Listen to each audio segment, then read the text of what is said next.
Hello students, स्वागत है आपका नेक्स्ट स्टेप चैनल में। आज का जो हमारा टॉपिक है वो ब्लड रिलेशन है, जो कि रीजनिंग का बहुत इम्पॉर्टेंट टॉपिक है। एग्ज़ाम में इससे रिलेटेड क्वेश्चंस आपके आते ही आते हैं, ठीक है।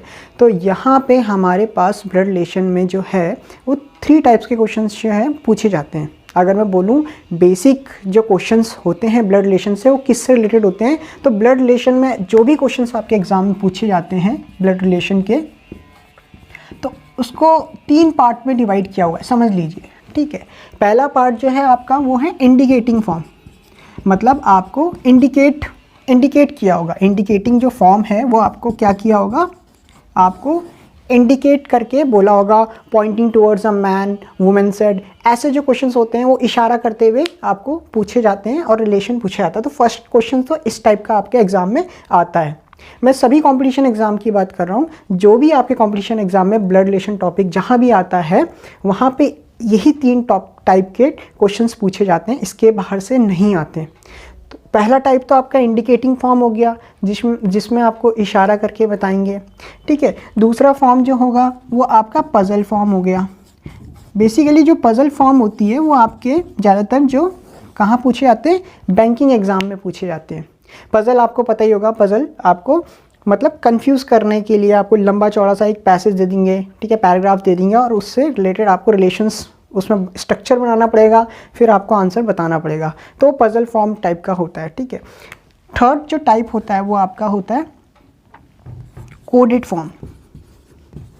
अब होता क्या है, ये भी ब्लड रिलेशन ही का एक रूप है। कोडेड फॉर्म मतलब क्या होता है, कोड करके दिया होता है, सिंबल दिया रहता है और सिंबल आपको उसका मीनिंग बताया रहता है कि इस सिंबल का मतलब ये है। जैसे उसने बोला डॉलर का मतलब क्या है, A is husband of B, उसके बाद मतलब आप समझ जाओगे कि डॉलर हस्बैंड है, ठीक है। तो यहाँ पे कोडेड फॉर्म में दिया रहता है। ये भी आपके बैंकिंग एग्जाम में पूछे जाते हैं या अदर एग्जाम में भी पूछे जाते हैं कोडेड फॉर्म के ब्लड रिलेशन के क्वेश्चंस।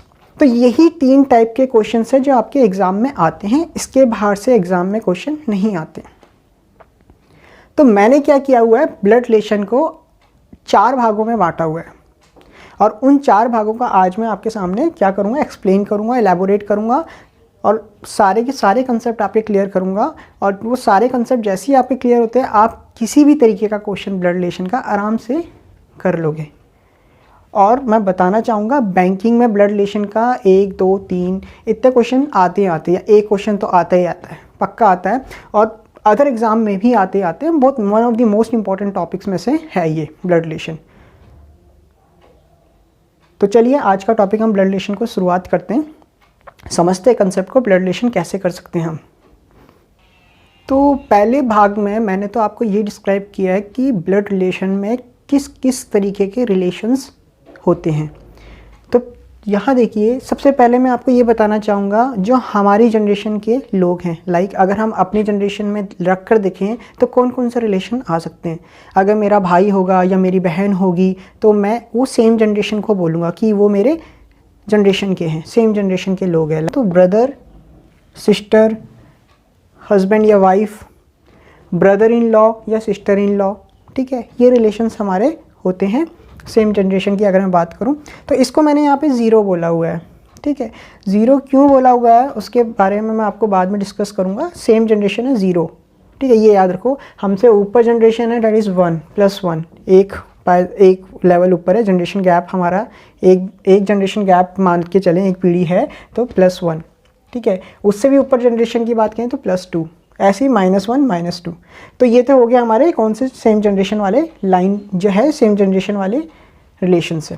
फिर यहाँ पे मैं थोड़ा नीचे आता हूँ तो यहाँ क्या हो सकता है, बेटी हो सकता है, बेटा हो सकता है। तो यहाँ पे बोला सन या डॉटर, या मेरी भाई की लड़की या मेरे भाई का लड़का, जो भी नीज़ नेफ्यू, या मेरी बहन की लड़की या मेरे बहन का लड़का, तो नीज़ और नेफ्यू बोलूँगा, इंग्लिश में एक ही चीज़ बोलते हैं।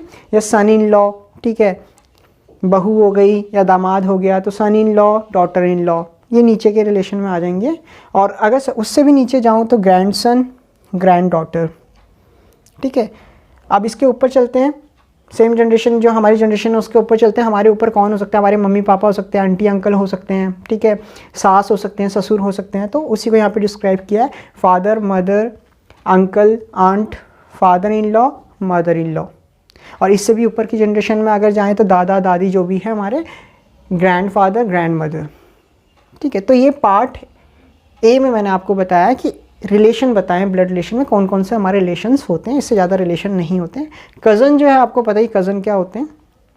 ठीक है, तो इसमें मैंने यहाँ पे डिस्क्राइब नहीं किया है, तो इससे ज़्यादा रिलेशन नहीं है हमारे पास, यही रिलेशन है और यही हमें पता होना चाहिए, हमारे सारे आंसर इधर ही से सॉल्व हो जाएंगे, इतना सफिशिएंट है जानना। ठीक है, तो इस पार्ट में मैंने आपको ये बताया हुआ है कि पैटर्नल मतलब क्या होता है।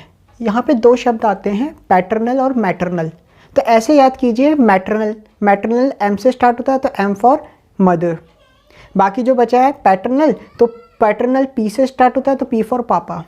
तो ऐसे ध्यान रखिए, पैटर्नल रिलेटेड टू पापा and maternal related to mother. तो अगर मैं आपको ऐसा कुछ बोलता हूँ, लिख कर देता हूँ कि पैटर्नल अंकल, पैटर्नल अंकल, अब इससे आप ये समझिए अंकल तो हैं, अंकल तो हैं, इट मीन्स मेरे या तो पापा के भाई हुए या मेरे मम्मी के भाई हुए, डैट इज़ अंकल। बट हम कैसे ये रिलेट करेंगे कि वो मम्मी के भाई हैं, पापा के भाई हैं, तो वो पैटर्नल और मैटरनल डिसाइड करता है। तो अगर पैटर्नल अंकल लगा हुआ है तो पैटर्नल आपको पता है क्या है, पैटर्नल मतलब क्या है आपके, रिलेटेड टू पापा। मतलब ये कौन होंगे आपके, ये पैटर्नल जो होंगे वो आपके होंगे फादर्स ब्रदर, मतलब आपके पिताजी के भाई। तो पैटर्नल अंकल मतलब फादर्स ब्रदर, आपके पिताजी के भाई। तो इसी तरीके से अगर किसी के भी आगे मैं पैटर्नल लगा दूं, लाइक में अगर मैं ऐसा बोलूं पैटर्नल ग्रैंडफादर, तो पैटर्नल ग्रैंडफादर का मतलब क्या होगा, फादर्स के फादर, जिनको हम क्या बोलते हैं, दादा, फादर्स फादर, जिनको हम दादा बोलते हैं। ठीक है, और जो मैटरनल ग्रैंडफादर होते हैं वो हमारे नाना जी होते हैं, मम्मी के पिताजी, ऐसे हम लिंक करेंगे। तो जिनके भी आगे पैटर्नल आ जाएगा मतलब वो फादर से रिलेटेड है। लाइक अगर बोला पैटर्नल आंट मतलब फादर्स सिस्टर, ठीक है, पापा की बहन हो जाएंगी। तो ये आपके कुछ चीज़ें हैं जो पैटर्नल से रिलेशन कभी कभी एग्जाम में पूछ लिए जाते हैं। ऐसे ही आपका मैटरनल का भी हम बना सकते हैं। मैटरनल का क्या होगा आपका, ऐसे हो सकता है मैटरनल अंकल, तो maternal related to mother, it means आपके मम्मी के भाई, और आपके मम्मी के भाई आप हिंदी में बोलते हैं मामा जी। ठीक है, तो मैटरनल अंकल मीन्स आपके मामा जी होंगे। ठीक है, रिलेटेड टू मदर, तो मैं बोलूँगा मदर्स ब्रदर। ठीक है, ऐसे ही आपके मैटरनल अगर ग्रैंडफादर आ गए तो समझ जाइए वो हमारे नाना जी हो जाएंगे। अगर मैटरनल ग्रैंड मदर आ गई तो हमारी वो नानी जी हो जाएंगे।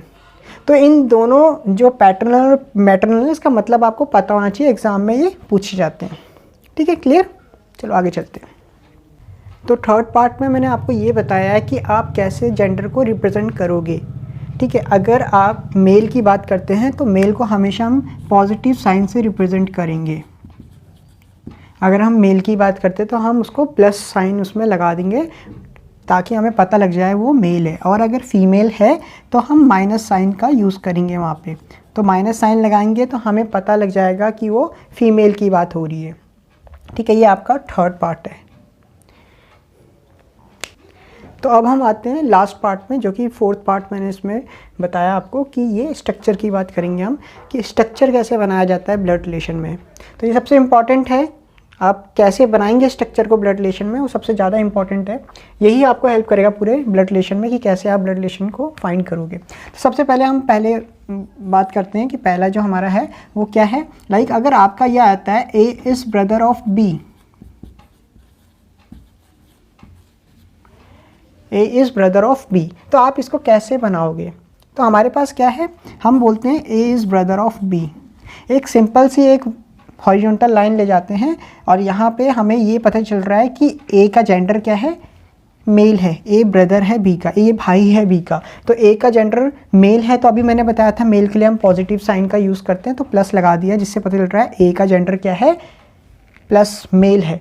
तो यहाँ पे बी का जेंडर नहीं पता चलता है हमें, बी बहन भी हो सकती है, भाई भी हो सकता है, इसीलिए हम यहाँ पे मेंशन नहीं करेंगे माइनस और प्लस को। ठीक है, तो यहाँ पे एक चीज़ हमें पता चल रही है कि ये किस तरीके से हम इसको रिप्रेजेंट कर रहे हैं, स्ट्रक्चर कैसे बन रहा है। एक सिंपल सी एक हॉरिजॉन्टल लाइन जा रही, सिंगल हॉरिजॉन्टल लाइन जा रही जो कि ब्रदर को बता रही है। दूसरा हमारा जो रिलेशन होता है वो ये होता है A is father of B। अब अगर बात कहें A is father of B तो समझिए इस चीज़ को, जनरेशन गैप है यहाँ पे, आप एक पीढ़ी से दूसरी पीढ़ी में जा रहे हो, आपके फादर की बात हो रही है, तो यहाँ पे मैं बोलूँगा A is father of B। तो हम जब भी जनरेशन गैप होता है तो हम उसको वर्टिकल लाइन से शो करते हैं। तो देखिए यहाँ पे मैं क्या बनाने वाला हूँ, A is father of B, A is father of B। देखो जो बड़ा है वो ऊपर आएगा, हमें जो छोटा है वो नीचे रहेगा हमेशा, ठीक है।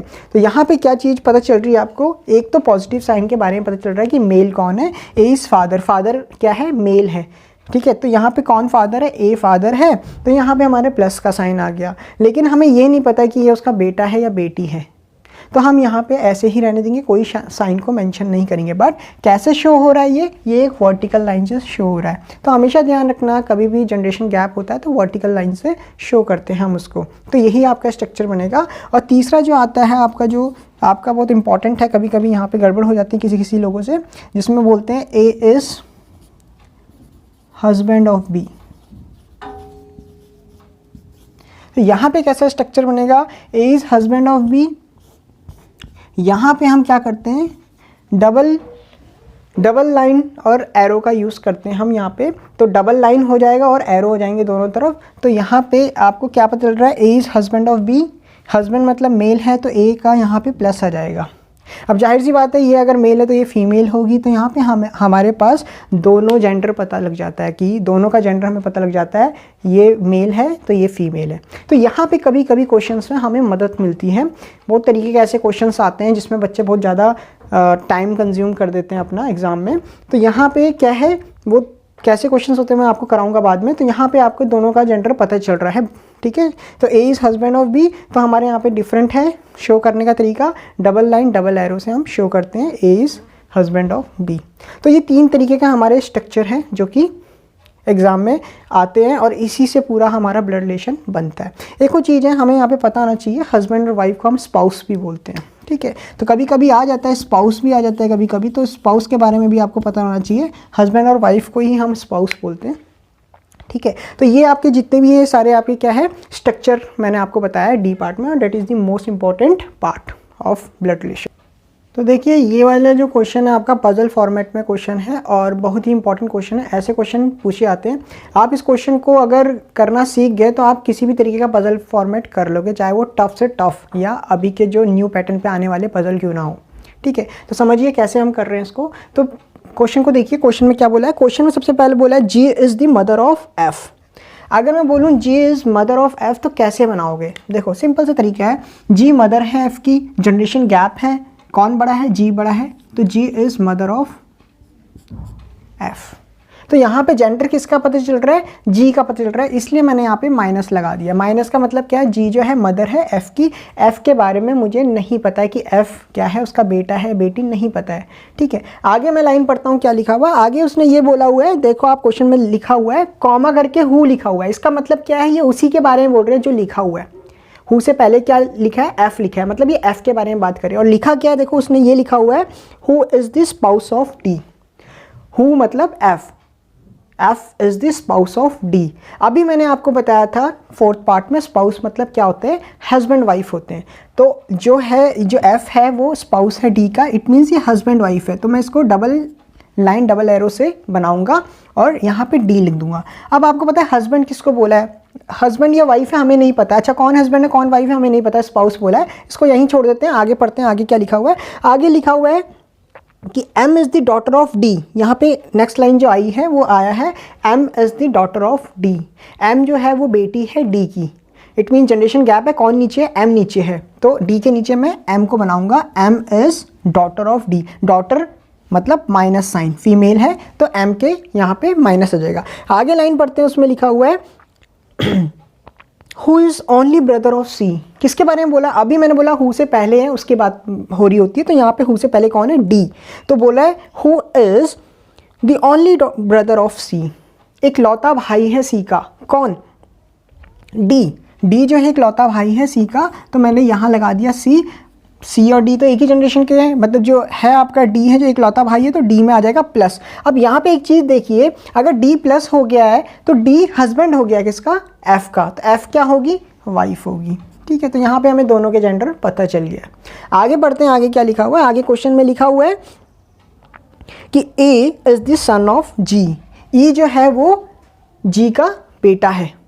ई जो है वो जी का बेटा है। जी हमारा यहाँ पे था, अगर इसका बेटा है तो इसकी बेटी एफ थी, तो बेटा कहाँ आएगा, यहाँ बेटा आएगा। तो कौन कौन बेटा बोल रखा है, बोला हुआ है उसने E. A is the son of G, तो ई यहाँ पे आ जाएगा और यहाँ पे बेटा है तो प्लस का साइन आ जाएगा ई के ऊपर। क्लियर इतना। उसके बाद आगे पढ़िए, आगे क्या लिखा हुआ है क्वेश्चन में। उसके बाद लिखा है who is married to H. किसके बारे में बोला है, हु से पहले कौन है, जी, तो हु इज़ मैरिड टू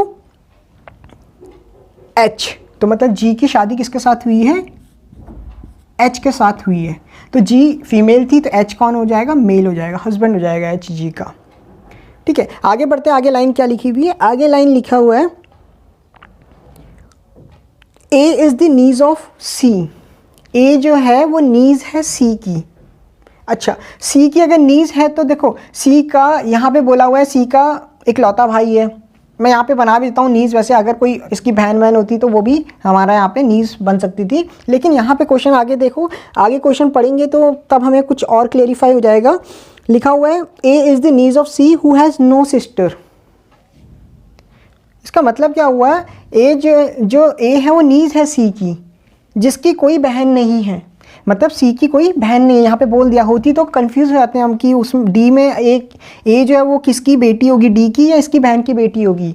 तो यहाँ पे सी का इकलौता भाई है और सी की कोई बहन नहीं है, इट मीन्स यहाँ पे कोई नहीं है इनके, यही दो है जो है परिवार में। तो नीज कहाँ आएगी, सी की नीज कहाँ आएगी, इसकी बेटी। तो यहाँ पे हम बना देते हैं, ए को बना देते हैं और माइनस कर देते हैं कि डॉटर है, नीज है ना, तो यहाँ पे डॉटर हो गई डी की, तो यहाँ पे माइनस में आ जाएगा।